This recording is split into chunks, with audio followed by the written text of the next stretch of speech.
ஸ்ரீ காளிமாதா ஜோதிடம் உலக புகழ்பெற்ற ஜோதிடர் பண்டித் மகாராஜா. காதல், கல்யாணம், உத்தியோகம், வியாபாரம், கல்வி, குழந்தை பாக்கியம் மற்றும் மந்திர சூனிய பிரச்சனைகளுக்கு நிரந்தர தீர்வு. வணக்கம். மீண்டும் மற்றும் ஒரு ராஜ்யம் நிகழ்ச்சியினூடாக சந்தித்திருக்கின்றோம்.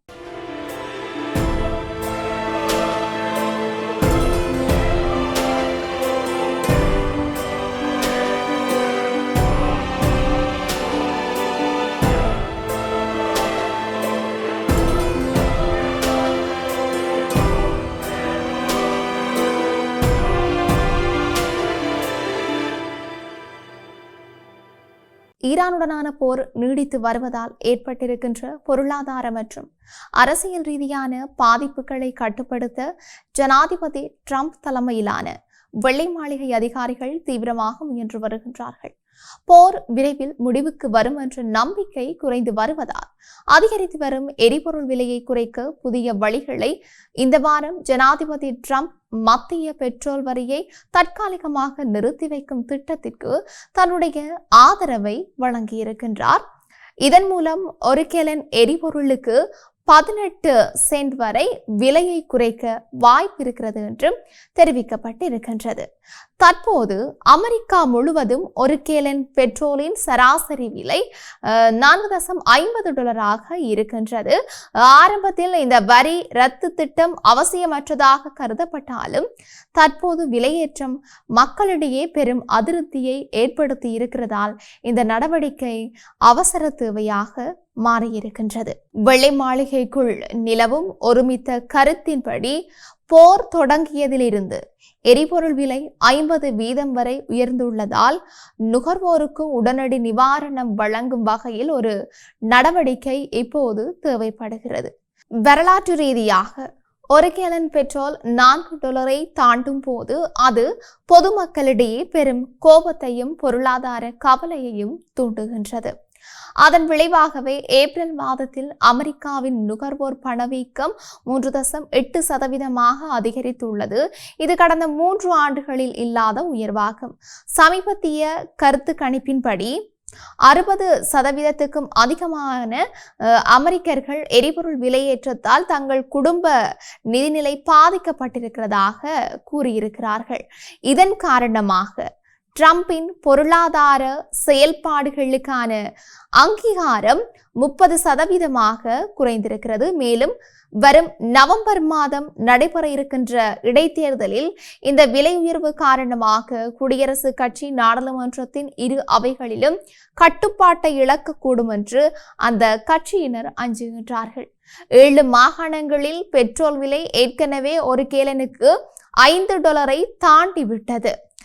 முன்னாள் ஜனாதிபதி ஜோ பைடனுக்கு பெட்ரோல் விலையேற்றம் எப்படி பலவீனமாக அமைந்ததோ அது இப்போது நமக்கே மிகப்பெரிய சவாலாக மாறியுள்ளது என்று வெள்ளை மாளிகையின் அரசியல் ஆலோசகர் ஒருவர் கவலை தெரிவித்திருக்கின்றார். இருப்பினும் உலகளாவிய எரிசக்தி சந்தையில் ஏற்பட்டிருக்கிற இந்த இடையூறுகளை சமாளிக்க தகுந்த திட்டங்களை ஜனாதிபதி ட்ரம்ப் வைத்திருப்பதாகவும் அமெரிக்காவின் சொந்த எண்ணெய் மற்றும் எரிவாயு உற்பத்தியை அதிகரிப்பதன் மூலம் எரிசக்தி பாதுகாப்பை உறுதி செய்ய முடியும் என்றும் வெள்ளை மாளிகை செய்தி தொடர்பாளர் தெரிவித்தும் இருக்கின்றார். தொடர்ச்சியாக சீனாவுக்கு விஜயம் மேற்கொண்ட அமெரிக்க ஜனாதிபதி டொனால்ட் ட்ரம்ப் ஈரானுக்கு எதிரான தன்னுடைய இராணுவ நடவடிக்கை இன்னும் முடிவுக்கு வரவில்லை என்பதை தொடரும் என்ற வாசகம் மூலம் சூசகமாக தெரிவித்திருக்கின்றார். வெள்ளிக்கிழமை அதிகாலை பெய்ஜிங்கில் இருந்து தன்னுடைய ட்ரூத் சோஷியல் தளத்தில் அவர் இந்த விடயத்தை அறிவித்திருக்கின்றார். அதில் சீன ஜனாதிபதி ஷி ஜின்பிங்குடனான சந்திப்பு மற்றும் அமெரிக்காவின் நிலைப்பாடு குறித்து நீண்ட விளக்கம் ஒன்றை அளித்திருக்கின்ற ட்ரம்ப் தன்னுடைய 16 மாத கால ஆட்சியில் அமெரிக்கா அடைந்த பொருளாதார வளர்ச்சி மற்றும் வெனிசுலாவுடனான உறவு குறித்து பெருமிதம் தெரிவித்தும் இருக்கின்றார். இந்த நிலையில் ஈரானின் இராணுவ வலிமையை சீர்குலைத்த நடவடிக்கை இன்னும் முழுமையடையவில்லை என்பதையும் அவர் அதில் கோடிட்டு காட்டியும் இருக்கின்றார்.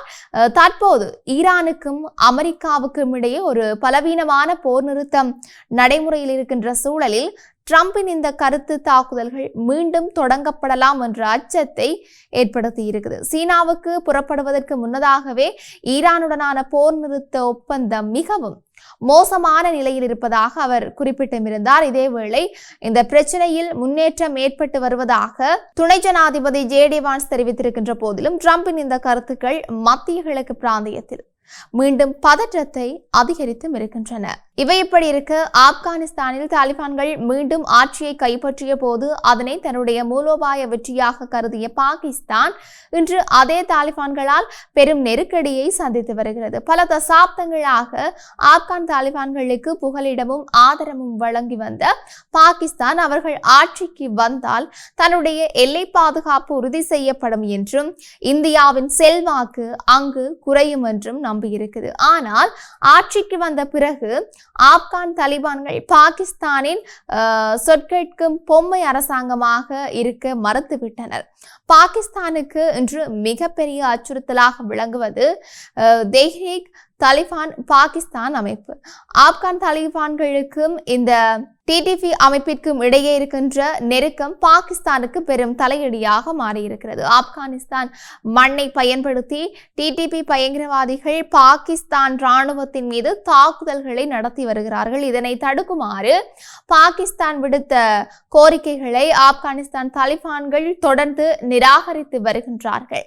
பாகிஸ்தான் மற்றும் ஆப்கானிஸ்தான் இடையிலான டியூரண்ட் கோடு எல்லையை ஆப்கானிஸ்தானின் எந்த ஒரு அரசாங்கமும் அங்கீகரிக்கவில்லை என்றும் தற்போதைய தாலிபான் அரசும் அந்த எல்லையில் பாகிஸ்தான் வேலி அமைப்பதற்கு கடும் எதிர்ப்பு தெரிவிப்பதோடு அவ்வப்போது எல்லை மோதல்களிலும் ஈடுபட்டு வருகின்றது. இது இரு நாடுகளுக்கும் இடையிலான உறவில் பெரும் விரிசலை ஏற்படுத்தியும் இருக்கிறது. ஆப்கானிஸ்தானில் இந்தியாவின் செல்வாக்கை ஒழிக்க நினைத்த பாகிஸ்தானுக்கு ஏமாற்றமே மிஞ்சியிருக்கிறது.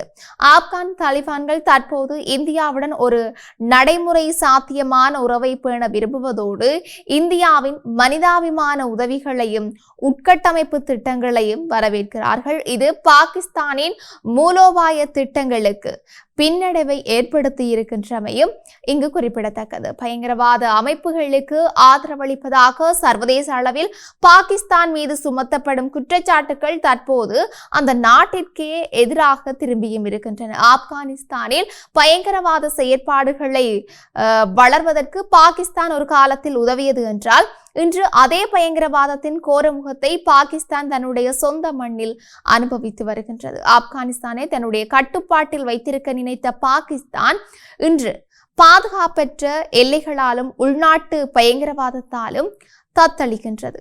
மற்றவர்களுக்காக தோண்டிய குழியில் தானே விழுந்த கதையாக பாகிஸ்தானின் வெளியுறவு கொள்கை அந்த நாட்டுக்கே பெரும் ஆபத்தாக முடிந்துள்ளதை இந்த சூழல் உணர்த்துகிறது.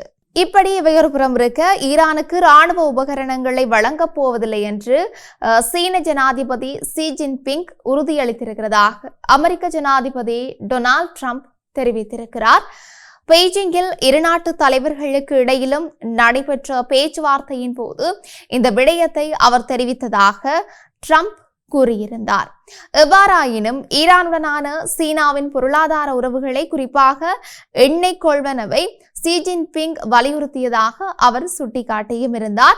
ஈரானிலிருந்து அதிக அளவிலான எண்ணெயை சீனாவிற்கு விற்பனை செய்வதாகவும் அதனைத் தொடர்ந்து முன்னெடுக்க விரும்புவதாகவும் சீன ஜனாதிபதி தன்னிடம் கூறியதாக ட்ரம்ப் குறிப்பிட்டிருந்தார். மேலும் ஹார்முஸ் நீரிணை மீண்டும் திறக்கப்படுவதை சீனா விரும்புவதாக தெரிவித்த ட்ரம்ப் அந்த நீரிணை ஊடாக பயணிக்கும் கப்பல்களிடம் ஈரான் கட்டணம் வசூலிப்பதாக வெளிவரும் செய்திகள் குறித்து சீன தலைவர் அதிருப்தி வெளியிட்டிருக்கிறதாகவும் தெரிவித்திருக்கின்றார். இப்படி இருக்க, உலகளவிய ரீதியில் இன்னும் என்னெல்லாம் நடக்க போகின்றது என்று நாங்களும் பொறுத்திருந்து பார்க்கலாம். மீண்டும் மற்றொரு பதிவினூடாக சந்திக்கலாம். வணக்கம்.